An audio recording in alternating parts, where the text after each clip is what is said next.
Welcome to BL Stories, where romance, drama, and unforgettable boys' love come to life. Love knows no limits, and the best stories aren't always straight. Subscribe now and join our growing BL-loving family.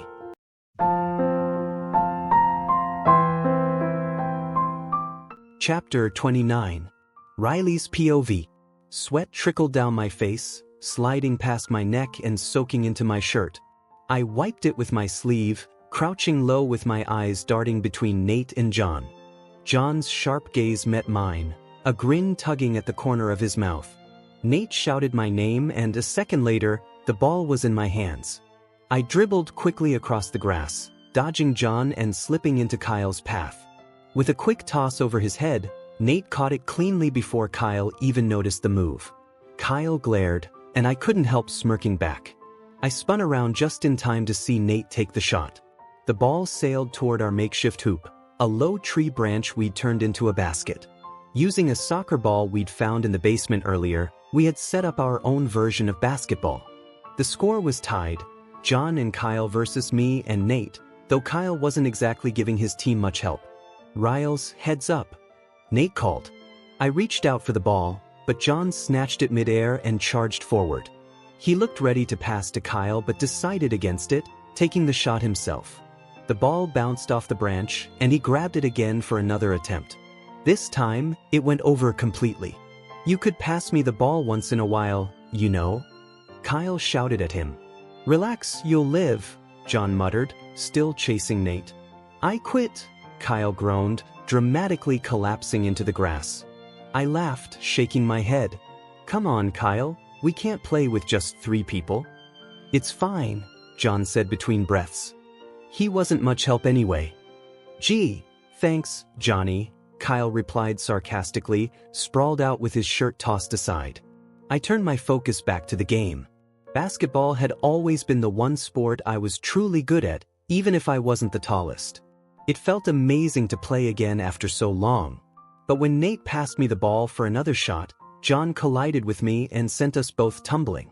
The wind knocked out of me. I shoved against John's solid frame. He stood quickly and offered me a hand, but I ignored it and pushed myself up. "What? You can't win, so you have to knock me down?" I muttered, brushing dirt and grass from my arms. "Take it easy," Nate called, spinning the ball on his fingers. Kyle sighed loudly from where he was lying. "What a waste of a perfectly good day." "What are you talking about?" "This is the most fun we've had since we got here," I replied, shaking leaves from my shirt. Kyle rolled his eyes. "Trust me, there are better ways to break a sweat than this." "We should get back to the case," John said firmly. I exhaled, knowing he was right. As much as I wanted just one day of real relaxation, we couldn't forget what we were here for. Nate tossed me the ball. "Come on, Riley. He's right." I tucked it under my arm and followed Nate inside, stepping over Kyle, who still hadn't moved. 30 minutes later, showered and dressed, we gathered around the dining table with stacks of files spread before us. The room was mostly quiet, broken only by the occasional question about the case. I glanced at the others and felt a warmth settle in my chest. For the first time in months, I was genuinely happy. Ever since I'd finally come clean with them, things had been different. Nate was smiling more, Kyle seemed content, and even John, though still gruff, was showing small but noticeable changes. It felt like something in the universe had shifted, letting us make the best of the situation we'd been dealt. The room Kyle and I once shared was now abandoned, since we both chose to spend our nights with the people who mattered most to us. And though Nate and I hadn't shared anything romantic since that difficult night, our nightly routines had become something I looked forward to. Sometimes we played cards, sometimes we shared stories from our pasts, and sometimes we just talked. Whatever the activity, those moments mattered, and I knew I'd carry them with me always. I had learned more about Nate in the past 2 weeks than I had in all the time we'd been imprisoned together. Even John and I had managed to mend fences. Kyle, who once thought Nate was nothing but a stick in the mud, was warming up to him too. The only thing missing was Jerry. I wished he were here to share this with me. Pulling another file closer, I flipped it open. A few days ago, Nate and John had gone into the city and returned with a stack of information, including an old yearbook from the party. I'd been shocked they managed to get their hands on it, but when I asked, they brushed it off like it was nothing. Every time we matched a signature to a face, Nate would call one of his contacts to dig deeper. He had people on the outside willing to help, though the kind of information he got made me wonder what he and John weren't telling me. "Wait, hold on," I said as John flipped a page. He looked at me briefly before turning it back. I pulled the book toward me, staring at the photo of a boy with long black hair and thick eyebrows. "This guy looks familiar," I murmured. "Well, you went to school with everyone in here. Of course you'd recognize some of them," Kyle said. "Yeah, but," I frowned. "I feel like I've seen him recently." "His signature isn't under the photo," Kyle noted. "So he either wasn't at the party or just didn't sign." "We've been here nearly 3 weeks, Riley," John reminded me. "You haven't exactly been out and about. Where could you have seen him?" I hesitated, then shook my head. "You're right. Maybe it's just school. I don't know." Nate studied me carefully. "I'll ask my guys to look into him anyway, just to be safe." He pulled out his phone. I leaned back, staring at the pile of papers. Most of what we'd uncovered so far were things I already knew. The new details felt too small to matter. But deep down, I couldn't shake the feeling that this unfamiliar boy might turn out to be important. The more we searched, the heavier the weight of the future felt. Every now and then, I had to pause, take a calming breath, and remind myself that no matter how long it took, these men, my friends, my family, would never give up on me. From the other room, the radio crackled in and out, its broken signal cutting through the silence. The sound reminded me of an old horror movie, eerie and unsettling. Nate and John had brought it back from the city, and on the second day it finally picked up enough for us to hear the news. We learned who else had escaped that day. No surprise, D-Fox and most of his crew were among them. Out of 13 fugitives, only 4 had been recaptured. The rest were still out there, keeping the authorities busy. What struck me more than the list of names was the fact that neither John nor Nate were mentioned among the escapees. When I pointed this out in confusion, they brushed it off, saying it must have been a reporter's mistake. I wasn't entirely convinced, but no other explanation made sense. Frustrated, I shoved another unhelpful file to the bottom of the pile. The police had done a poor job piecing together a list of people who might have had a grudge against my dad before his death. It looked like they had given up halfway through, especially after they found the murder weapon with my fingerprints on it. I wasn't an investigator, but it felt like we'd never get anywhere unless we went out into the world and pushed a few buttons ourselves. I suggested this, and while Kyle was eager to go, John and Nate insisted their contacts were capable of gathering intel. Leaving, they said, was a last resort. Hours passed as we sat buried in files, searching for answers. By the 5th hour, Nate slammed his folder onto the table. We all glanced his way. Normally, I would have chalked up his frustration to our lack of progress, but he had been acting strange all day. He tried to mask it with his usual calm, but I could tell something was off. "You okay?" John asked, running a hand through his hair. "Yeah. I think we just need a break. We've been at this for hours," Nate replied. But even as he spoke, his fingers fidgeted restlessly, something Nate never did. My concern deepened. "Finally," Kyle said, leaping from his chair and heading toward the family room. John studied Nate a moment longer, then shook his head, scoffed, and left as well. When I looked back at Nate, his gaze was fixed on me. The intensity made my breath catch. "Nathan, are you sure you're okay?" I asked softly. He seemed startled back to reality. Raking his hand through his hair again, he forced a smile. "Come help me with dinner." His attempt at casualness fell flat, but I followed him to the kitchen anyway, still worried. He handed me a knife to chop vegetables. I obeyed, but the more I watched him, the more uneasy I became. His face was flushed, his hands unsteady, and every so often, I caught him staring at me like he wanted to say something but couldn't. Finally, I set my knife down and walked over to him, reaching up to touch his forehead. "You don't look well. Maybe you should rest. Are you sick?" He didn't move, just stared at me in silence, and the worry in my chest tightened. "Nate," I whispered. Suddenly, he pulled back, muttering, "This is ridiculous." His expression shifted to determination as he turned to me. "Riley, I have something to say. Okay? I answered cautiously. He hesitated, struggling with his words. I know I'm not perfect. I can be difficult, even unfair sometimes, but... He paused, clenching his jaw as though forcing the words out. My heart pounded. This wasn't like him at all. I'm trying to tell you that. I care about you. More than I should. I love you.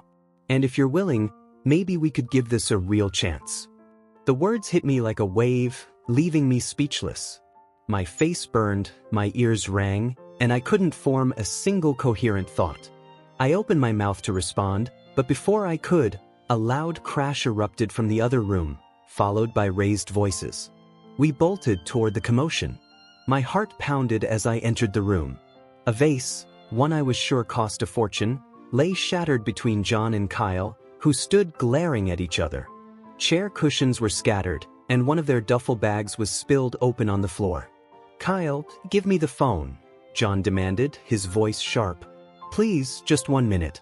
I only need him to hear my voice. Then I'll hang up, I promise. Kyle pleaded desperately. You'll put us all at risk. Calling home is the same as exposing us. Hand it over. John stepped closer and Kyle backed away. I just want my dad to know I'm okay. It's been 3 weeks, John. Please. Kyle, you heard him. Hand it over, Nate said firmly, stepping forward. Still shaken, I bent down to gather the spilled items from the duffel bag, trying to steady my breathing. But when I picked something up, I froze. An FBI badge. Confused, I dumped the rest of the bag out. Along with clothes, there was what looked like an expensive suit, a gun, an actual firearm, and another FBI badge, nearly identical to the first. I held both badges in my hands, staring in disbelief. Riles? Nate's voice broke through my thoughts. I looked up at him, his face unreadable, then back down at the badges. My pulse raced. What's going on? I asked, my voice low but trembling. Chapter 30. We both stood frozen, staring at each other. Across the room, Kyle and John were still fighting over the phone. Nate spun around sharply. Kyle, put the phone down. You're not calling anyone. Nate barked. Kyle froze. His bottom lip trembled before he finally dropped the phone onto the couch. Shoulders slumped. He walked past John and sank into a seat, his expression full of defeat. He turned his face away, and I felt a surge of anger as I glared at Nate. Why do you have to be so harsh? I demanded. Nate didn't answer. Instead, he glanced at John, who was staring at the badges in my hand. What do you think you're doing with those? John's deep voice was steady but edged with warning. I met his stare without flinching. I could ask you the same thing. What's going on here? Isn't it obvious? We bought them off some guy selling souvenirs. We had to use them to get. John. Nate interrupted quietly, shaking his head. John fell silent, and Nate looked directly at me. His tone shifted, heavier, more serious. I think it's time we tell you the truth. My stomach dropped. This couldn't be good. I glanced between Nate and John, just as Kyle was doing. When Nate gestured for me to sit, I stepped back and dropped into the nearest chair. John sat across from Kyle, who immediately linked his arm with John's, as if needing the reassurance. Nate shoved his hands into his pockets. His eyes moved from Kyle, to John, to me. We never meant to deceive you. It wasn't our choice to stay silent. But if we're going to do this, everything needs to be out in the open. No, I cut in, shaking my head. You're only saying this because I found your bag. You might as well tell us your secret now. Kyle frowned. I don't like where this is going. Nate took a breath. John and I are FBI agents. The air left the room. Kyle and I both gasped, or maybe it was just me. My mind buzzed with confusion. Surely I had misheard. I thought you said you were going to tell the truth, Kyle muttered, glaring. It is the truth, John said firmly. When you met us, we were in the middle of a 2-year undercover operation. The seriousness in their faces told me they weren't lying. Kyle shook his head slowly. If this is some kind of joke, it isn't funny anymore. They're telling the truth, Kyle, I whispered. A dull ache formed behind my ear. None of this made sense. I had suspected they were hiding something, but this? Never. Kyle's voice cracked. So when you said you didn't date criminals, you weren't kidding. You were actually serious. He pulled his arm from John's and stared at his hands as if they belonged to someone else. Silence hung between us. I rubbed my temple, trying to steady the pounding in my head. What are you investigating? I asked quietly. That's classified, Nate replied. I nodded. Of course it was. Look, Riley, he said gently. If we could have told you, we would have. But it was complicated. If you can tell us now, you could have told us then, I shot back. Things are different now. Kyle sneered. Different because you got caught? And you two were so quick to criticize Riley for lying when you've been hiding this all along. Hypocrites. Kyle, you don't understand, Nate said, his voice firm but pleading. This is our job. We didn't have a choice. Kyle's voice rose. So what now? Is this part of your mission too? You think we can lead you to the others who escaped? Why are you really here? Nate's shoulders slumped. The operation failed the moment that fight broke out in the cafeteria. We're here because we want to help you, both of you. Kyle jumped up, pacing the floor, biting his nails. His eyes locked on John, full of pain and betrayal. I could almost feel the weight of it myself. I turned to Nate. That's why they didn't mention you on the news, isn't it? It wasn't a mistake. It's because you weren't really prisoners at all. Nate gave a small nod. His expression was unreadable, neither guilty nor calm, but something in his eyes begged me to understand. Kyle's voice shook. That's how you always got whatever you needed, isn't it? You didn't bribe the guards. They were in on it too. Neither John nor Nate answered. That silence was answer enough. John finally spoke. His voice was sharp. We're only telling you this out of courtesy. It's not like you have the right to know. This is still confidential, life or death for thousands of people. This isn't some petty secret. It's bigger than that. But all we know is that you lied to us. Kyle shouted. That's all you're going to know, John said firmly. Kyle's face hardened. He pushed past John and stormed out. A door slammed moments later, leaving only silence. John cursed under his breath and started after him, but I stepped forward. Leave him, John. He needs time to process this.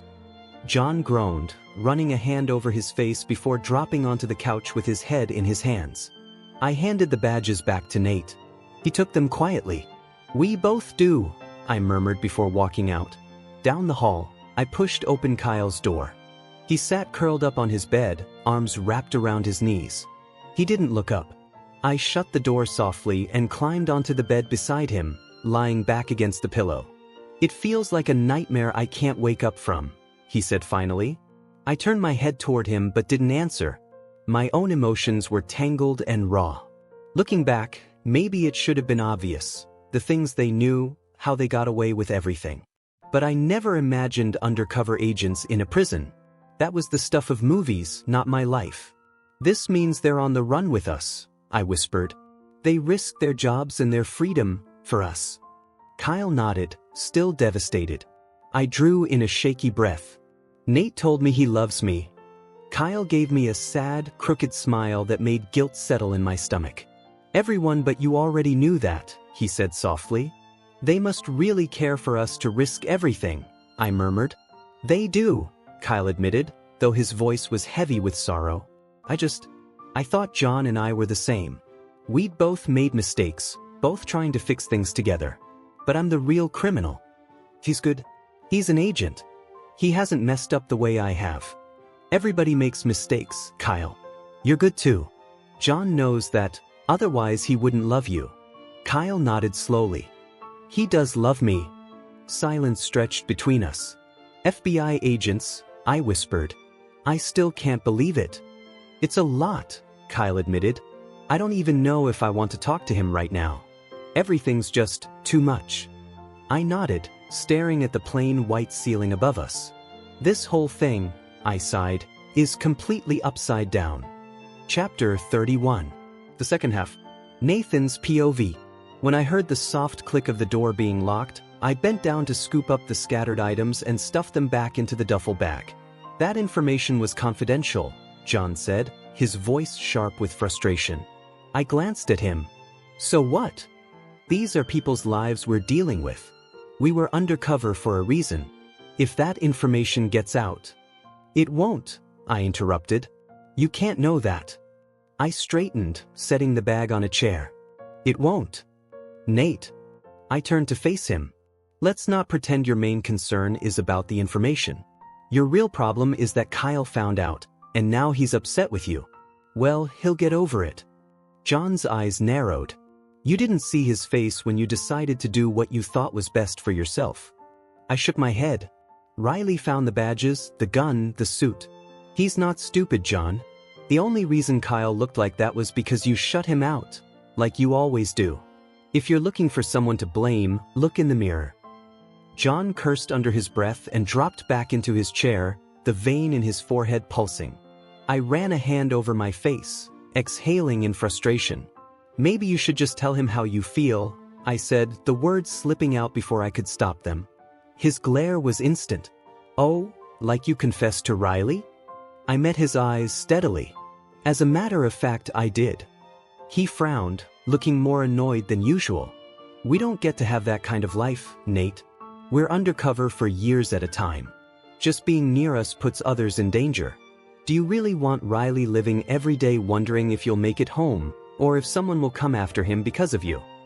And just like that, I understood. His hesitation with Kyle wasn't about criminal records or pride. It was about fear of loss, fear of history repeating itself. John, your father's choices don't decide how your relationship with Kyle will turn out, I said quietly. Exactly, he replied flatly. Because there won't be a relationship. Come on. The kid loves you, probably more than he should. Give him a chance. His eyes turned cold. Give him a chance? My father's job cost me my family. I won't risk doing the same thing to someone else. I'm not foolish enough to believe in happily ever afters. I tried again. Then maybe we could do something different. We've talked about starting our own firm, security, private investigations. Less risk, less exposure. He shook his head. No, you talked about that. I worked hard to get where I am, and I'm not throwing it away. Not even for Kyle. His gaze locked with mine, unyielding. His decision was final. I muttered inwardly. When had I turned into a matchmaker anyway? Turning away, I grabbed a broom and dustpan from the kitchen. When I returned, John was still sitting there, expression tight, anger, annoyance, maybe even regret. I wasn't in the mood to analyze it. I cleaned up the broken glass quickly and dropped into a chair with a pile of files. Dinner could wait. Hours passed before anyone came to me. I'd managed to get through half the files, finding little of use. Then Riley walked in. He glanced at the papers on the desk, trailing his fingers over them before looking at me. Go for a walk with me? He asked softly. I looked at the papers in my hands, then set them down. Decision made. I'd expected anger, disbelief, something explosive. But Riley was calm as we crossed the room and stepped outside. He walked ahead, both hands shoved into his pockets, leading us into the trees beyond the backyard. I followed, watching him, waiting for some clue about how this talk would go. We walked in silence for a while, his gaze wandering to the scenery as though it soothed him. After about 10 minutes, he slowed and cleared his throat. The FBI, he said quietly. I never would have guessed. I gave a short nod. If you had, it would have defeated the purpose of the mission. So maybe that's a good thing. He shrugged. Is Nathaniel Grayson even your real name?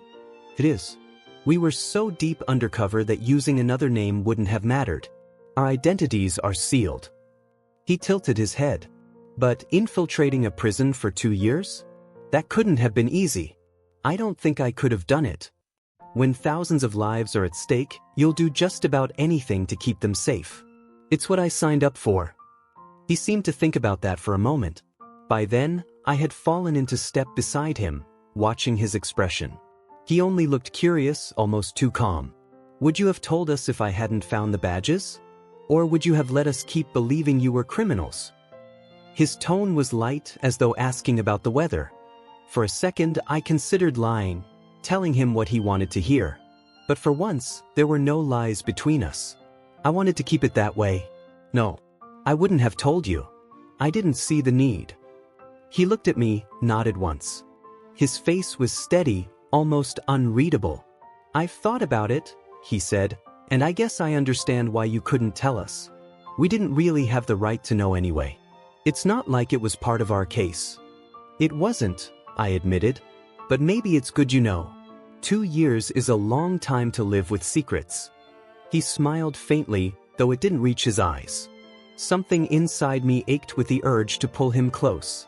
We continued deeper into the trees, the sounds of nature surrounding us. Can I ask you something? He said. Of course. Why did you tell me you love me? He stopped walking and looked directly into my eyes. His were steady but searching. Because I do. The words came easily. I had fought it, denied it, but I loved him. I couldn't change that. He bit his lip, and my eyes caught the motion. I've wanted to hear those words for so long, he whispered. I even dreamed about it. But I never thought you'd actually say them. You made it clear over and over that nothing could happen between us. You practically told me you could never love me. So it's hard for me to believe that suddenly you just do. It wasn't sudden, I said firmly. We were in prison. I was undercover. For most of that time, I didn't even know if you were truly innocent. I didn't want to love you, never expected it. But when I realized I did, I fought it. I fought it hard. And now I'm done fighting. He was quiet for a moment. Then, softly, when did you first know? I thought about it. Maybe when you first told me about wanting to escape. You were terrified, and all I wanted was to keep you safe. Or maybe that night you whispered that you loved me in your sleep. I don't know, Riley. Does it matter? He gave that look, the one where he tried to hide a smile but couldn't. It was his eyes, though, that undid me. The way they held so much feeling, so much quiet hope. My heart pounded as I realized I'd do anything to protect that look, to keep it there. You said you'd been fighting it, he continued softly. So when did you stop? I exhaled. The night you helped me with the Eddie situation. You saw me at my lowest point and you didn't run. That's when I realized how pointless it was to fight this, when we could both just be happy. Before I could say anything else, Riley threw his arms around me. His hold was tight, desperate. After a brief hesitation, I hugged him back. And in that moment, with my heart pounding harder than it ever had on the job, I realized something terrifying. I wasn't afraid of missions. I wasn't afraid of death. But I was afraid of this, afraid it wouldn't work out. Or worse, afraid that it actually would. Chapter 32. Riley's POV. Tell me about your family. I'd already asked Nate so many questions since we came out here, but like the rest, he answered patiently. Not much to tell, he said. My mom passed away when I was too young to really understand, and I grew up with my dad. I haven't seen or heard from him since I turned down law school to join the bureau. He picked up a stone and skipped it across the lake. We had walked for nearly an hour before finding this quiet spot. The lake shimmered with the reflection of the surrounding trees. It felt calm, almost untouched. I picked up a rock, brushed off the dirt, and tried to skip it, but it just sank. Don't you miss him? I asked. He told me he'd disown me if I left. I left, so that's the end of that.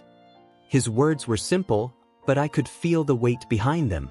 I moved a little closer until our shoulders brushed. He picked up another rock, turned it slowly in his hand, then set it aside. I can't imagine you as a lawyer, I said with a small smile. Guess you really wanted the FBI instead, huh? Actually no, he admitted. I always wanted to be a lawyer. My dad prepared me for it from the time I was a kid. He smiled faintly, though I could sense the ache underneath. Then why didn't you go? I pressed gently. Why the bureau if it wasn't your dream? He was quiet for a moment. The year I was supposed to start law school was the year John lost his family. He was in a dark place. Said he was going to join the army, that he was tired of watching the bad guys win. He wouldn't listen to reason, so I told him I'd go with him, just not to the army. The bureau was the compromise. If I hadn't agreed, he would have enlisted. I stared at him. Wait, someone killed his whole family? Nate nodded, his expression unreadable. Well, I had no idea. My voice softened. That's awful. But would it really have been so bad if he had enlisted? He wasn't trying to escape his grief, Riley. He wanted to end it. Enlisting was just his way of doing that. The air felt heavier suddenly. I tried to imagine losing everyone I loved like that. My chest tightened at the thought. So you gave up your dream to save your friend. I met his eyes. And now you're risking everything to help me. You're a good person, Nathan. He looked at me seriously. I don't see it as giving up. John is family. There's never been a day I've regretted my choice. And I won't regret helping you either. My heart swelled at his words. How could someone be so steady, so selfless? Did they ever catch who did it? I asked. No. It was more than one person and they never found them. But enough about John. We just started this relationship. Shouldn't we be talking about happy things? He nudged me playfully, and I couldn't help grinning. Alright then. I can't think of anything else to ask. Good, he said. My turn. Wait. I blurted. There's one thing I've always wanted to know. He raised an eyebrow. Go on. I hesitated, then asked, have you and John ever, been more than friends? He chuckled. No, never. I'm not John's type. Relief and embarrassment hit me all at once, but I smiled. His laughter was rare, and hearing it felt like sunlight breaking through clouds. That's crazy, I said. You're amazing. He gave me a look and I rolled my eyes. Fine then. What is John's type? You'd have to ask him, Nate replied with a smirk. We both knew the answer already, but he wasn't about to say it out loud. Okay, then what about you? I asked softly, my cheeks warming. Apparently, he said with a teasing smile, I'm into persistent guys who can't skip rocks or play cards. I shoved him lightly, flustered. That's not fair. You're just a terrible teacher. I spent an entire day trying to teach you. No, you spent an entire day glaring every time I messed up. I couldn't learn because you made me nervous, I said with mock annoyance. He laughed again, the sound rich and warm. My chest tightened at how much I loved hearing it. What am I going to do with you? He murmured, shaking his head. He took the rock from my hand and handed me another. Hold it like this. His hand adjusted mine carefully, his touch steady but gentle. I threw, but the rock only plopped into the water. You're hopeless, he teased. I stood suddenly and began pulling off my boots. What are you doing? He asked. I'd rather swim than skip rocks. You can't be serious. The water's freezing, he warned, reaching for my arm. But I only laughed, stepping out of my jeans and tugging my shirt over my head. His protests faded as he stared, and I ran forward, leaping into the lake. The water hit like ice, stealing my breath. When I surfaced, gasping and shivering, Nate just shook his head from the shore, his expression torn between exasperation and amusement. Riley's POV. Cold, cold, cold. I shouted the second I scrambled out of the lake. The water had been so icy it felt like my veins had frozen. By the time I waded through the shallows and reached the shore, my teeth were chattering and my whole body shook. I don't just say things to hear myself talk, Nate drawled, watching me hop around while trying to pull my damp clothes back on. I shot him a glare, still shivering. And not funny. He chuckled. Come here. I stumbled toward him on unsteady legs.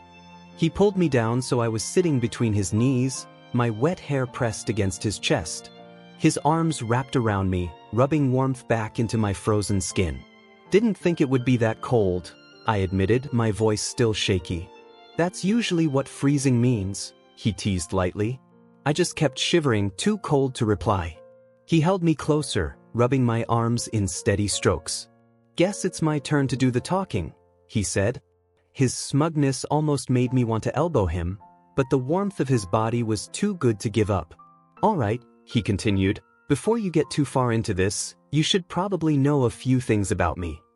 I tilted my head, resting my ear against his shirt. I'm not the tittiest person in the world. If you can see the floor in my house, you're lucky. I've been thinking about leaving the bureau to start a security firm. I've never been good at relationships, always kept things casual. So this, he paused, squeezing me gently, this is my first real one.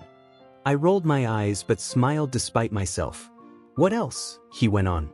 I'm not rich, just an ordinary guy with an ordinary paycheck. If you're looking for someone with money, you'd be better off with John. Oh, please, I muttered through chattering teeth. I don't care about that. I just want you. I felt him press something soft against the top of my head. A kiss, maybe. It made me smile. I don't like doing dishes, but I'll cook, he added. And even when I don't always show it, I do care. I know, I whispered. Then I frowned. You're making it sound like we're moving in together. He shrugged. Just want you to know what to expect when you do. The thought warmed me more than the blanket of his arms. I pictured it, our life together, even a dog or two. Don't forget your husky. Never, he said with a grin. And your little poodle. I never said a poodle. Just something small and fluffy, like a Shih Tzu. He laughed and rubbed my palms between his hands until I stopped shaking. His expression softened then. I'm sorry for how I treated you before. I shouldn't have done that. I pulled back slightly so I could see his face. The sincerity in his eyes left no doubt. Reaching up, I cupped his cheeks and leaned in, pressing a gentle kiss to his lips. He kissed me back instantly, his arms closing around me, until he finally pulled away. You're still freezing. Come on. I'm fine, we can stay, I protested weakly. There's no hospital for miles, he teased. If you get sick, we'll have to leave you behind. Very funny, I muttered, but I took his hand when he stood. It didn't take long to get back to the cabin, though I sneezed 3 times along the way. By the time we stepped inside, I was certain a cold was settling in. I pulled off my boots and damp socks by the door and past the kitchen. John was stretched across the sofa, staring up at the ceiling. You talked to Kyle yet? I asked. He raised an eyebrow. Any reason I should? I shook my head quickly and left him there. No point pushing that conversation. Kyle was asleep when I peeked into his room, so I shut the door quietly and headed for the bathroom. 15 minutes later, warm and clean, I stepped into the room I shared with Nate. He was sitting cross-legged on the bed, shuffling a deck of cards. He glanced up when I tossed my dirty clothes onto a chair. What are you doing? I asked. Poker, he said with a grin, holding the deck out toward me. This time, I promise not to glare while you learn. I swear, if I see even one judging look, I'm done, I warned, climbing onto the bed across from him. He smirked and threw the blanket toward me. I caught it and wrapped it snugly around myself as he began dealing the cards. All right, he said, his tone mock serious. Lesson 1. Chapter 33. Riley's POV. I watched as Nate crossed the room and switched off the light. Curling deeper under the blankets, I shivered as a chill ran through me. My throat tingled, hinting at the sore throat I knew was coming. I groaned and let my eyes drift shut. Moments later, I felt the dip of the mattress as Nate slid in beside me. It was past 2 in the morning, but despite staying up half the night playing cards and sharing pieces of ourselves, sleep still felt far away. So, what's the plan for later? I asked softly. Nate turned to me, his expression unreadable, the easy smile I'd grown to love nowhere in sight. I should be getting copies of the police interviews. If nothing turns up there, John and I will need to head into town. There's only so much we can do from here. We? I echoed. Me and John, he said firmly, his tone leaving no room for argument. The thought of being left behind while they investigated my case unsettled me. You're sure you couldn't use my help? Kyle's pretty useful too. We could stay hidden like we did when we first escaped. He shook his head, eyes drifting toward the ceiling. Too risky. John and I will handle it. You and Kyle just need to stay safe until we have something solid. I sighed quietly. How long do you think you'll be gone? As long as it takes. Instinctively, I shifted closer until I was pressed against his side. I don't like this. If something happens, how will we know? We'll check in every night. And if something goes wrong, we'll have a system in place. You'll be safe, he promised, though his words weren't as comforting as I'd hoped. I went quiet, mulling it over before changing the subject. You know, you've changed these past few weeks since we got out. He turned toward me, moonlight softening his features. How so? You smile more. You talk more. In prison, you were different. He seemed to consider that. I sneezed once, twice, then groaned and rolled onto my back.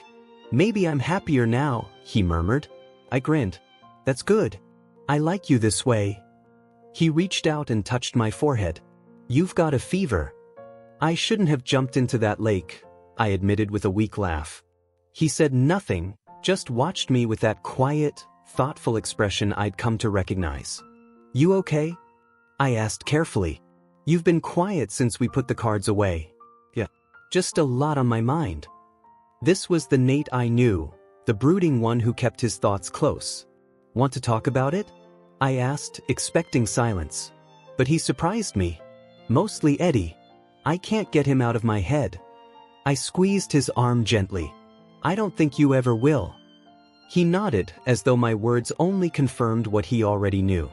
For a moment, his mouth parted like he wanted to say something more, but then he shut it again. Let's get some sleep. We've got a long day tomorrow. I wanted to lift his mood, but instead, I just curled closer, resting my face against his neck where I could feel his heartbeat.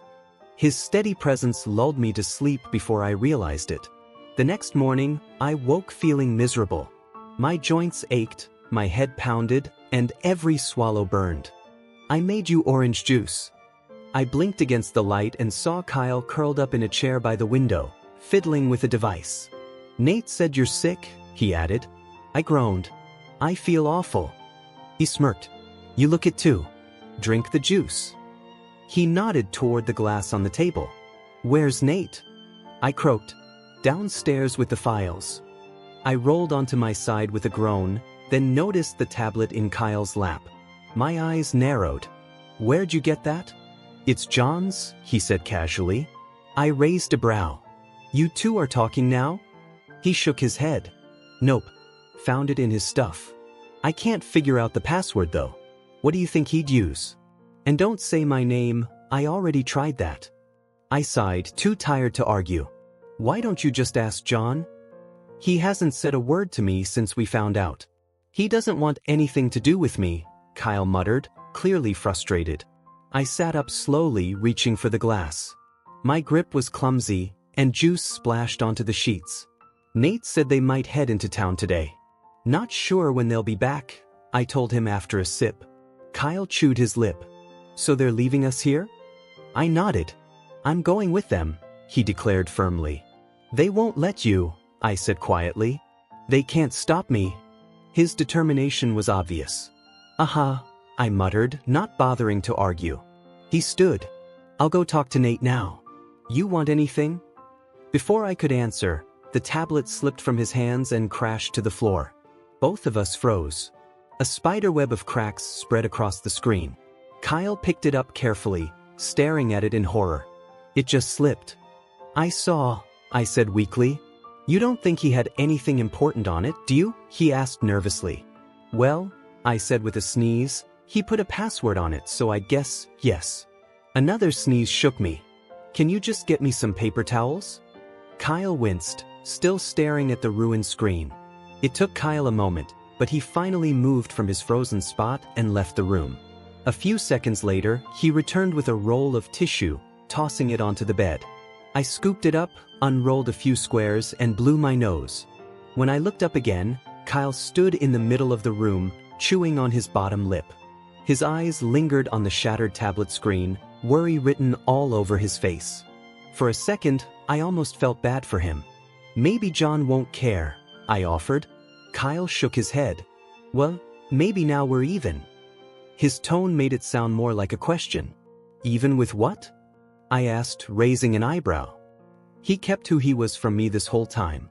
And when I finally found out, he ignored me, Kyle said, his voice low. I sighed. I don't think it works quite like that.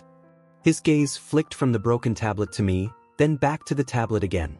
Well, it's not my fault he didn't put a case on it.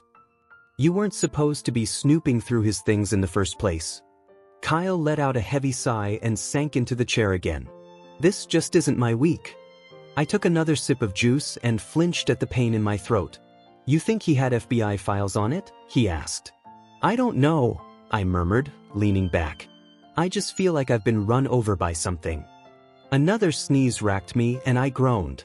Being sick always made me feel helpless, and in that moment, I would have given anything to have Nate by my side. "You want some medicine?" Kyle offered. I shook my head, my brain foggy. "I think I just need to sleep for a bit." I set the glass aside, slid back under the covers, and drifted off. My dreams were full of cracked screens and floating cotton balls. Somewhere between dreaming and waking, I thought I smelled Nate's familiar woodsy scent. A warm hand brushed across my forehead, and the blankets were tucked closer around me. But before I could cling to reality, I was pulled back into sleep again. The next time I woke, the juice was gone, replaced by a bowl of soup. My body felt weak, but I managed to sit up and take a few spoonfuls. Even that small effort left me exhausted. I set the bowl aside just as the door clicked open and Kyle stepped in. "Oh, you're awake. How are you feeling?" "Not much better," I admitted, pushing up from the bed and padding slowly across the cold floor. "What did John say about the tablet?" "I'm waiting for the right time to tell him," Kyle muttered. I wasn't sure there was a right time to admit to invading someone's privacy and breaking their belongings. Kyle trailed me to the bathroom, leaning against the doorframe while I brushed my teeth. My body shook so much I had to grip the sink just to keep steady. Even the short walk downstairs into the family room drained me. John and Nate were seated at the table, papers spread out in front of them. Both looked up when I entered. I managed a small smile in Nate's direction. He didn't return it, though his eyes followed me as I moved. John, meanwhile, simply lowered his gaze back to his file. "Did you eat?" "Missed." I nodded, though I barely had. Behind me, Kyle dropped onto the sofa and switched on the TV. I drifted over to Nate's side, glancing at the papers. "Find anything useful?" He shook his head. When I went to step back, his arm wrapped around my waist, pulling me gently toward him until his cheek rested against my stomach. John noticed, his sharp gaze narrowing at the display. "We'll have to go into the city after all," Nate explained, releasing me and patting the chair beside him. I sat, resting my head on the table, too drained to keep it up any longer. "I hate being sick," I muttered. Nate's hand brushed through my hair, and I let my eyes close, comforted by the gentle motion. "Stop babying him. He's not a child," John said irritably. I frowned, but before I could respond, Kyle snapped from the couch. "Leave them alone, John. Just because you're miserable doesn't mean everyone else has to be." "Don't start with me, Kyle," John growled. A headache pressed behind my eyes as silence fell, until Kyle suddenly stormed out. Less than a minute later, he returned and dropped the broken tablet onto the table in front of John. John's jaw tightened as he stared at the shattered screen. He pinched the bridge of his nose, exhaling slowly. Kyle stood with his arms crossed, his expression daring John to react. Nate picked it up, studied the damage, then set it back down with a shake of his head. "Kyle, why don't you sit and help us out instead?" His tone was calm but left little room for argument. Kyle gave them both a sharp look but sat anyway, flipping open a file Nate slid across to him. "I didn't break it on purpose," he muttered. "But sometimes, John, I think you bring this on yourself." John ignored him, eyes glued to his papers, as if he'd perfected the art of tuning Kyle out. I sniffled and reached for a stack of documents, but Nate quickly pulled them away. "You need rest." "I can help," I insisted. "You'll be more healthy. Go lie down." His voice carried the same firm edge I'd come to expect from him. I sighed but pushed away from the table, making for the couch. That's when loud banging shook the front door, freezing me mid-step. In an instant, Nate and John were on their feet.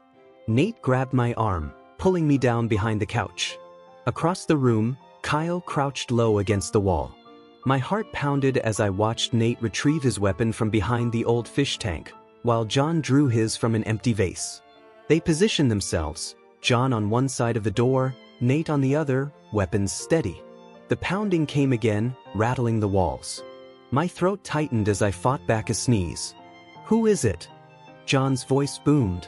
"Open the door," a voice shouted back. Nate and John exchanged a glance, both clearly unsettled. With his weapon raised, John cracked the door. His eyes widened in shock, and he stepped back as the door swung open to reveal the intruder. I gasped, rising shakily to my feet as Nate lowered his weapon, his face pale. "Hey guys, miss me?" the man asked with a wide grin. Kyle stepped forward, his voice barely above a whisper. "How is this possible?" The rest of us stood frozen, staring at the man we thought we'd never see again. Chapter 34. He stood there, a grin on his face, watching our stunned expressions. After a moment, he raised an eyebrow as if amused. "You all look like you've seen a ghost. What's wrong with you?" I couldn't even form words. My mind scrambled for some explanation for his sudden appearance. "But you're supposed to be dead," Kyle whispered, his voice filled with awe.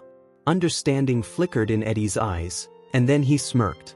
"Well, I guess that explains why I didn't get a single visit at the hospital from any of you." He joked in that easy way only Eddie could, even in the face of our shock. Then, without a word, John suddenly stepped forward and pulled him into a tight embrace, his face pressed against Eddie's shoulder. "Whoa, easy there. Still healing, remember," Eddie mumbled from behind John's shirt. When John finally pulled back, his face was flushed, and I could have sworn there was a glimmer in his eyes. "You're actually here," he whispered, gripping Eddie's face with both hands before pulling him in for another quick hug. "The first hug I ever get from you, and it's because you thought I was dead?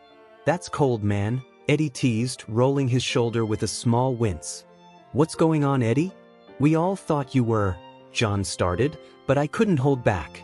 The man we'd mourned for weeks was standing alive before us, and in an instant, I was across the room, hugging him too. Kyle, never one to be left out, quickly followed and wrapped Eddie up after me. The excitement dimmed just a little in Eddie's eyes as he looked around at each of us, then offered a small smile. "I'm alright, guys. I promise." Finally, his gaze landed on Nate, who still hadn't spoken. My heart ached as I saw Nate standing pale and stiff, his eyes roaming over the man he called his brother. When he realized we were watching, he cleared his throat, stepped forward, and extended a hand that shook slightly. "It's good to see you, man," Nate said quietly. With a grin, Eddie ignored the handshake and pulled him into a hug instead. "Missed you too, buddy." They held on for a long time, and as I watched, the blanket of shock began to lift, replaced by a wave of euphoria so strong it made me dizzy. Eddie was alive. I let out a breath I didn't realize I'd been holding, and when I glanced at Kyle, our eyes met, we both smiled. Eddie was alive. "This doesn't make any sense," Nate finally said when he stepped back. "The chief told me the doctors didn't think you'd make it through the night." "They know," John explained quietly, and Eddie nodded. "I figured you'd tell them," Eddie said. He paused, then added, "I wasn't supposed to survive. That's the truth."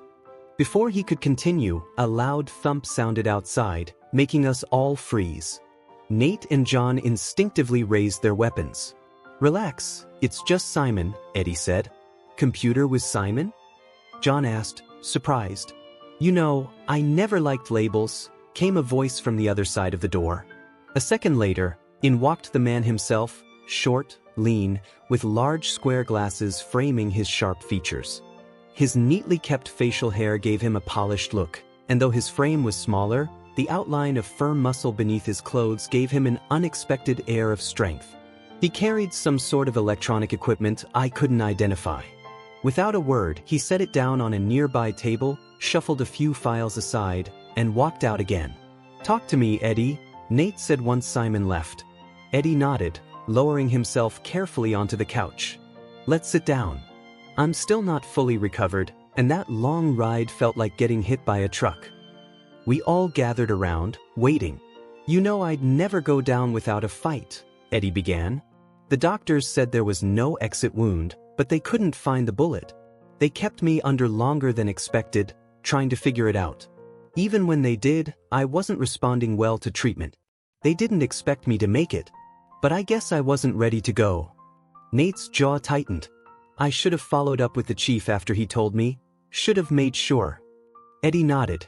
"I spent 2 weeks in the hospital. After that, another week trying to get the chief to tell me where you and John were. He's got the rest of the team thinking you're on another case. The mission's over, nothing came out of it." "Where's the rest of the team?" Scattered. Desk duty, other assignments. After the explosion, everyone was pulled back. The chief's not happy. But how did you know Nate and John weren't really on another assignment? I asked. It was possible, sure. But when I heard you and Kyle had escaped, I knew they wouldn't have left you behind. Trust me, the others aren't fooled. They know what's going on, and I'm pretty sure they're rooting for you to finish this. I smiled faintly, looping my arm through Nate's. It's really good to see you, Eddie, Kyle said warmly. John's been different since we thought you were gone. Eddie grinned and patted John on the back. You shouldn't have, he teased. John flushed and pushed his hand away. Nate tried not to smile. I'm surprised your girlfriend let you come out here. I thought she'd want you all to herself after visiting you all those years. Eddie's grin faded slightly. Nah, we broke up. A strange expression crossed his face before he shook his head. It's a long story. Nate didn't press further. Just then, Simon bustled back in, balancing a laptop, a duffel bag, and, of all things, a gun tucked under his chin. I stared wide-eyed, still not used to the casual way these men carried weapons. He dropped his things on the table and adjusted his glasses, giving Eddie a sharp look. I'm not carrying your gear, he muttered. Eddie chuckled and waved him off. So, give me an update. What did I miss? Eddie asked, settling back against the couch. Before Nate could answer, Kyle sighed and jumped in. The short version? Nate finally told Riley he loves him. We found out about the bureau stuff. John's been in a mood. Riley's sick. And there's no Wi-Fi up here. He tossed the last part toward Simon, who barely looked up from tinkering with his gadgets. That won't be a problem, Simon said smoothly. Kyle added, almost as an afterthought, oh yeah, and turns out the man Riley was convicted of killing is his father. The room fell silent. Eddie raised an eyebrow, his gaze shifting toward me. I only shrugged. Clearing his throat, Nate continued, when he said he wanted an update, I think he meant on the case. Kyle shrugged in response, and Nate went on to explain where we were in the investigation, which honestly wasn't very far at all. We've got Sticky and Darnez back in the city helping us, but there's only so much we can do from up here. Sticky gave me a name yesterday, Carl Howard. He thinks this guy might know who had a grudge against Joseph Menza. We're planning to head back and see what we can find out. Well, at least it's something, Eddie said thoughtfully. Nate nodded. You sure you're up for this? He asked Eddie, who was still rolling his shoulders, clearly feeling the aftereffects of his injury from a few weeks back. You know me, I'm always ready. Eddie grinned. Across the room, Simon gave a short laugh. It's good to have you back, man, Nate said seriously. I smiled too, relieved that things were finally starting to look up. Later, frustration filled Eddie's voice as he slapped another useless file down on the table. This is a waste of time. We should leave now. If we go, we'll make it by sundown and finally start getting some answers. Across the room, Simon was snacking on dry cornflakes straight from the box while Kyle talked endlessly, showing him John's broken tablet. Nate sat buried in paperwork, and John sat beside me, rubbing his face. I shook my head in agreement with Eddie. He's right. This feels pointless. I'm in, John said quickly. Nate, what about you? Nate sighed, dropped his file, and nodded. Eddie pushed up from his seat. Good. I'm already packed, and it won't take Simon long to load his things in the van. If you all get moving, we can leave in 15 minutes. I sneezed into a tissue and groaned, feeling miserable. John frowned at me.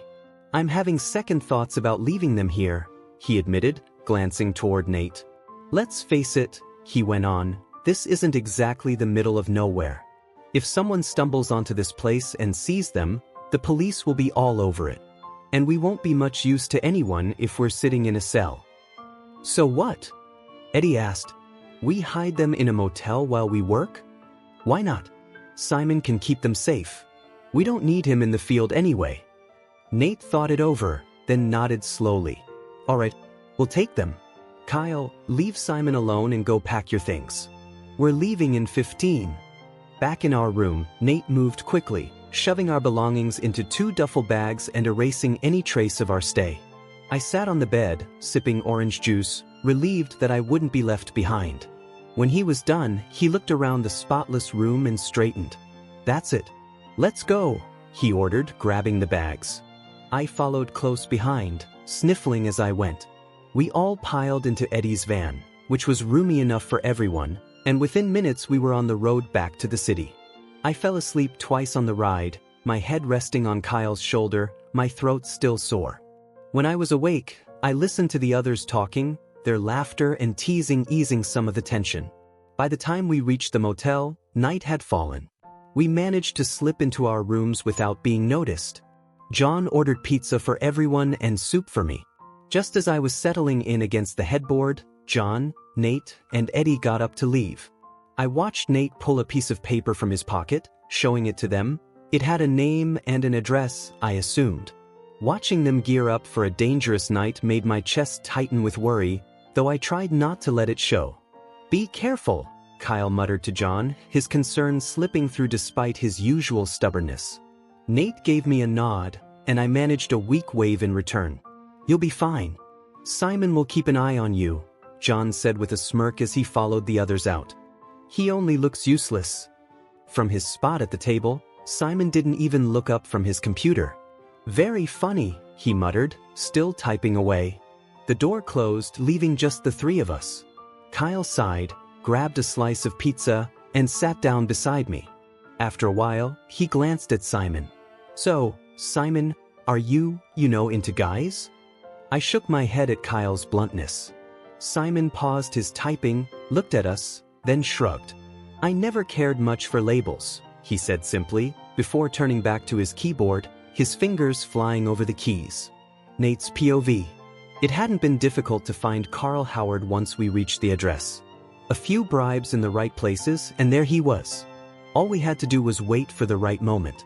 2 hours later, he stumbled out of a rundown bar, a cigarette in one hand and a bottle of cheap liquor tucked under his arm. He muttered to himself as he tried to scrape something off his shoe, completely unaware of us. As he passed the mouth of an alley, John grabbed him. Carl thrashed, his drink crashing to the ground. I stood nearby, my hands in my coat pocket, feeling the cold metal of my weapon against my palm. Carl froze when he heard Eddie cock his gun. Fear flooded his bloodshot eyes. He opened his mouth, but I raised a hand. We didn't have time for excuses. "Carl Howard, that's your name, right?" I asked. He shook his head violently. John quickly pulled a worn wallet from his pocket and read the license inside. "Carl Howard," he confirmed with a nod. "All right, Carl. Here's how this works. Answer our questions and we'll be out of your way. Refuse and, well, let's just say that's not a good idea." Carl's eyes widened, but he stayed quiet. "Word on the street is you're a dealer," I said, cutting off his denials before they started. "I'm not here to turn you in. I just need information. Joseph Menza worked with you, didn't he?" Carl hesitated, then gave a reluctant nod. "Look, I don't want any trouble. Whatever he did, I wasn't part of it, that's the truth." "Fine. Then tell me this. Who had a reason to kill him? Who did he cross?" At first, Carl shook his head, but when Eddie shifted his stance, Carl's resolve cracked. Okay, he stammered. "He made a lot of enemies. Robbie Paul, Dave Barnett, they hated him from the start." Eddie shook his head firmly. "Stop wasting our time, Carl. Robbie Paul was killed in a hit-and-run weeks before Menza died, and Dave Barnett has been in prison since 2002. We've done our homework. Now tell us the truth or things won't go well for you." Carl stammered, his voice trembling. "I swear I didn't know. I just deal, I don't know anything." His eyes darted nervously, but his words rang hollow. John sighed impatiently. "He's wasting our time." With that, he shoved Carl to the ground. Eddie played along with the bluff, cocking his weapon just enough to make the point clear. Carl's panic was immediate.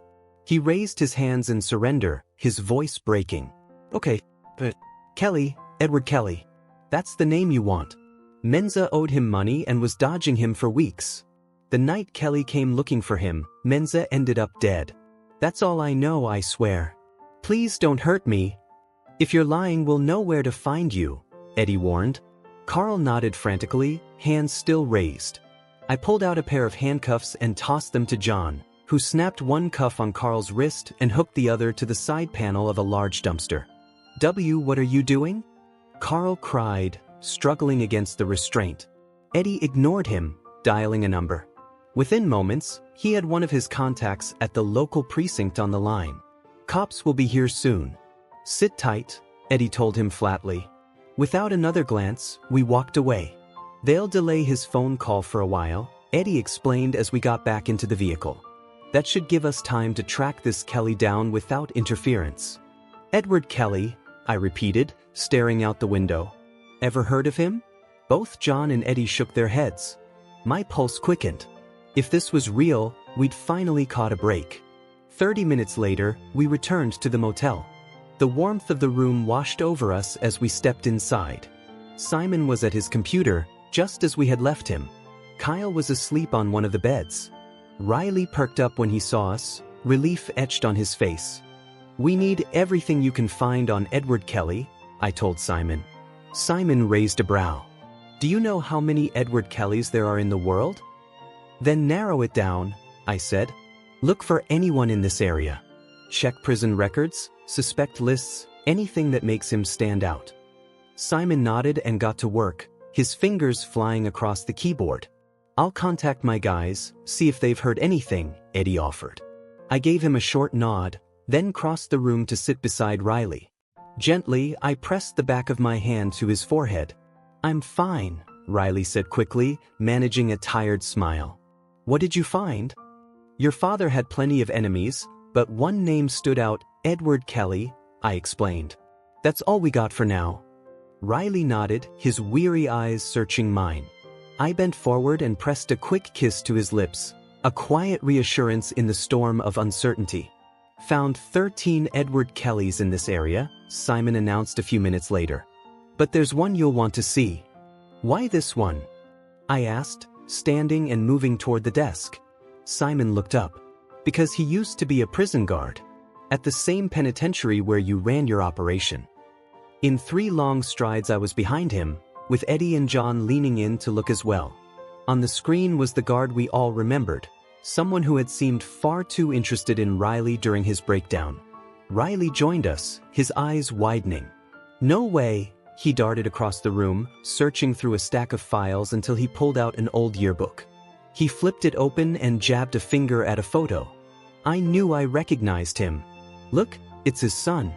That guard told me he had a son in college, studying journalism. John let out the low whistle. "I think we just cracked this case wide open." Simon cut in, typing furiously. "There's a problem. Edward Kelly retired 2 weeks ago. He doesn't work there anymore." "Can you find his home address?" I asked. "Already on it," Simon said, pulling up the details. "There it is." I grabbed my jacket. "Let's go." The others followed close behind as we rushed out the door. Minutes later, we were weaving through sparse traffic. My mind raced. Weeks of dead ends, and now, in just one night, we had made more progress than I ever dreamed. If Edward Kelly was truly behind this, it could mean Riley's freedom. The thought made my chest tighten with hope. John was already piecing it together. So, his son was probably at that party. That can't be a coincidence. Think they're working together. If it's really him, it explains what happened to that kid who visited Riley in prison, Eddie added grimly. Yeah, I agreed. He could have silenced him to cover his tracks. And that sudden interest in Riley? It all fits. John nodded. If this is our guy, he won't go down without a fight. We'd better be ready. Should we call the chief? John asked. Not yet, I replied firmly. Let's make sure we've got the right man first. Edward Kelly, FBI, open up. I called out, pounding on the door for the third time. Down the hall, a door creaked open. An elderly woman stepped out in a pink robe and a hairnet. If you're looking for Mr. Kelly, you're out of luck. He moved out weeks ago. Without another word, she shuffled back into her apartment. I exhaled sharply and pulled out my phone. Simon, get me the landlord's number. Within moments, John was on the phone with the landlord, confirming what we'd already suspected. When he hung up, both he and Eddie looked at me expectantly. What now? Eddie asked. I shook my head. If we can't find him, then we'll find his son. Chapter 35. John's POV. With nothing else to do to pass the time, I reviewed the timetable again, eyes moving over the courses and hours. By morning, we'd be confronting Jason Kelly, the prison guard's son. Hopefully by lunch we'd finally have answers. Hopefully. I sighed, dragging a hand across my face. I think this is the first time I've seen you so tense over a case, Simon remarked dryly from his seat across the room. A half-empty bottle rested in his hand, his feet propped on the scarred coffee table, ankles crossed in easy comfort. I dropped the thin sheet of paper onto the side table and leaned back on the narrow bed. Beside me, Kyle shifted restlessly under the covers but remained asleep. Yeah, well, it's the first time I've had so much to lose, I replied, my voice flat. Simon studied me, his sharp gaze silently weighing my words. Finally, he nodded. Makes sense. He took a swig, then added, but here's the real question. Why put yourself in a position where you could lose so much? Conversations with Simon always felt like he was dissecting thoughts rather than sharing them. I frowned. You already know why. Nate's my partner. I'm here to keep him safe, like always. Simon tilted his head, thoughtful. Tell me about those two. He gestured toward Kyle, then to Riley asleep across from us. What? You telling me you haven't done background checks yet? I scoffed. Of course I have. But words on paper don't mean much without the rest of the story. Nothing to tell, I shrugged. Riley was framed. We're trying to clear him. Kyle, we're just trying to help him out. They must mean a lot if you and Nate are risking so much, Simon said slowly. Riley's innocent, sure. But with Kyle, it's different. Why break the rules for him? He's a good guy, I can see the appeal. But helping him run from his past? That's not like you, John. I narrowed my eyes. Not everyone who makes mistakes deserves to be locked away forever. He raised a brow. You've always believed in law and order. It's why you joined the Bureau. And now here you are, risking your training, your career. I smirked faintly. And here you are, doing the same thing right beside us. Simon smiled, lifting his bottle. Touché. He grew quiet, then asked, Tell me more about Riley. Is he good for Nate? Is all this worth it? Why does that matter to you? Because Nate's my brother, he said simply. I wouldn't want him risking everything for someone who doesn't deserve it. Then ask him yourself. You came here to protect him, but you two barely talk. If you want any kind of relationship with him, that has to change. He leaned back in the chair. What makes you think I want that? Because he's your brother. You wouldn't be here if you didn't care. His lips curved into a quiet smile. Maybe you should be my new therapist. I rolled my eyes and ignored him. The sound of a vehicle pulling into the lot caught both our attention. Nate and Eddie had left half an hour ago to get medicine for the kid, who was worse tonight. If that wasn't them arriving, I'd have to call. Moments later, the key rattled in the lock and Eddie's cheerful voice floated in. Relief washed over me. Nate moved quickly to Riley's side, testing his temperature with a gentle hand. Eddie set a shopping bag on the table, rolling his shoulders with a wince. I'm beat. Heading to bed, Eddie muttered. Make sure you're up on time, I called after him. Yeah, he grumbled, disappearing into the next room. A smile tugged at my lips. It was good having him back. Simon downed the rest of his drink and rose. Think I'll do the same. Nice talk. He gave me a short nod and left. Nate pulled off his boots and sighed. Hard to believe this could all be over tomorrow. Feels like we've been at it for years, I said. He smiled faintly, then climbed into bed beside Riley. Instinctively, Riley curled against him. Nate looped an arm around his waist, brushing a hand through his hair. I don't know what I'll do if it's not the guard, he admitted softly. Then we keep going, I said. One way or another, we'll get the person responsible.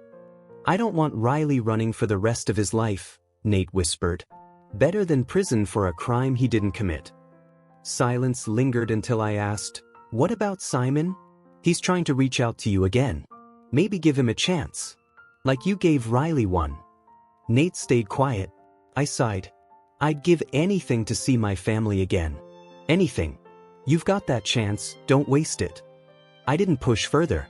Soon, his steady breathing filled the room, and I knew he was asleep. Hours later, I still lay awake, eyes on the ceiling, thoughts drifting. From the other room, I heard the low hum of Simon and Eddie's voices. Across from me, Nate and Riley slept soundly. For a moment, peace settled over me.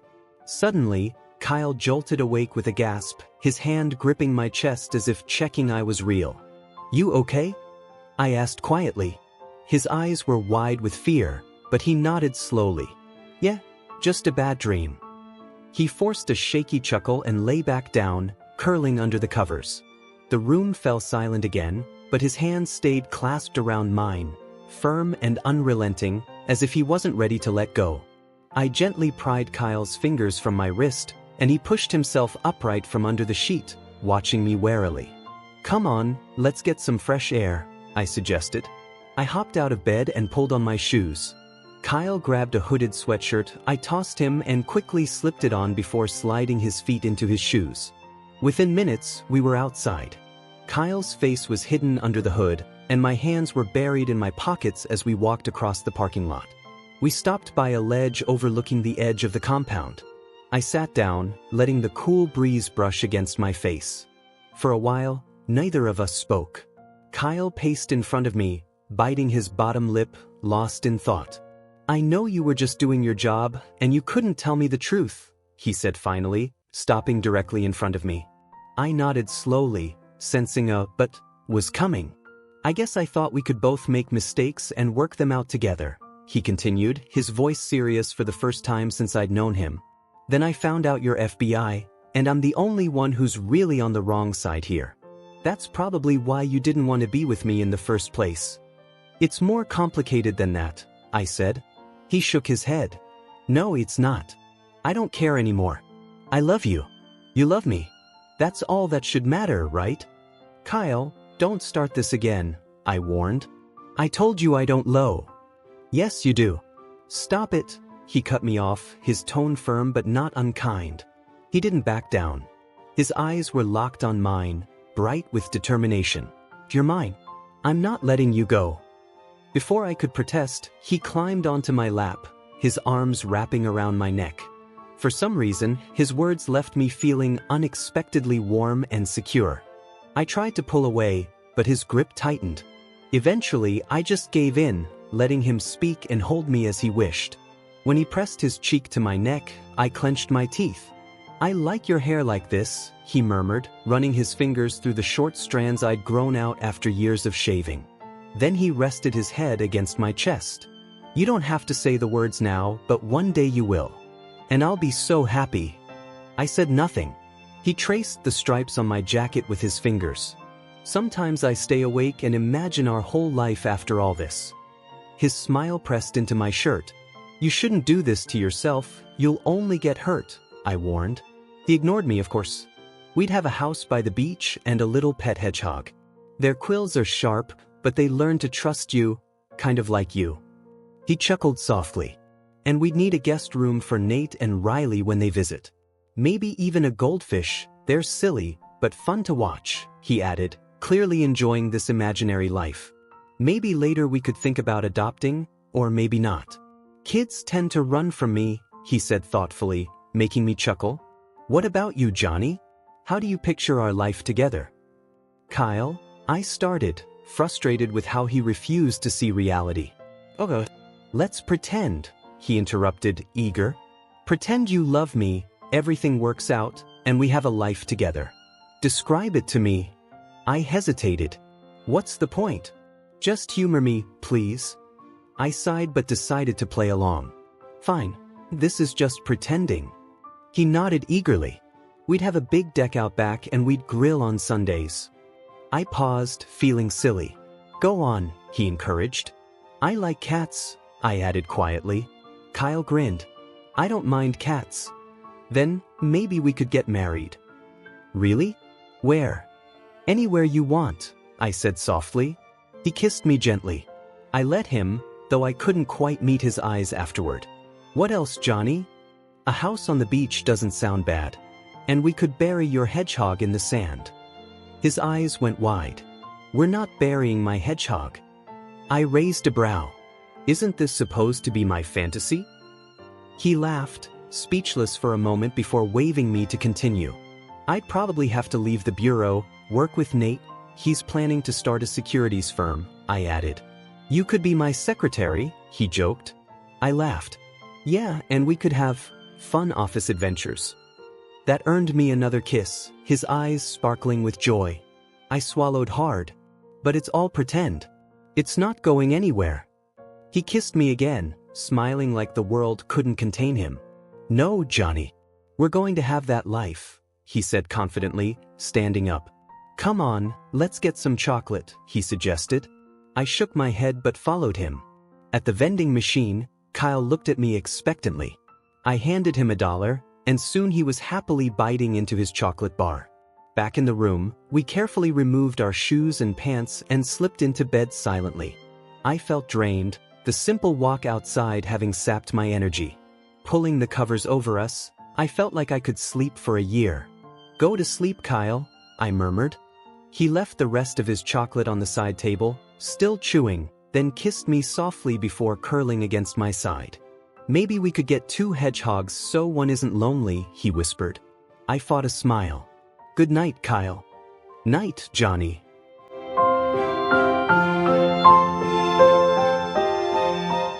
Thanks for listening to today's BL story. If it made your heart skip a beat, don't forget to like, comment, and subscribe. Only here on BL Stories, where love knows no limits.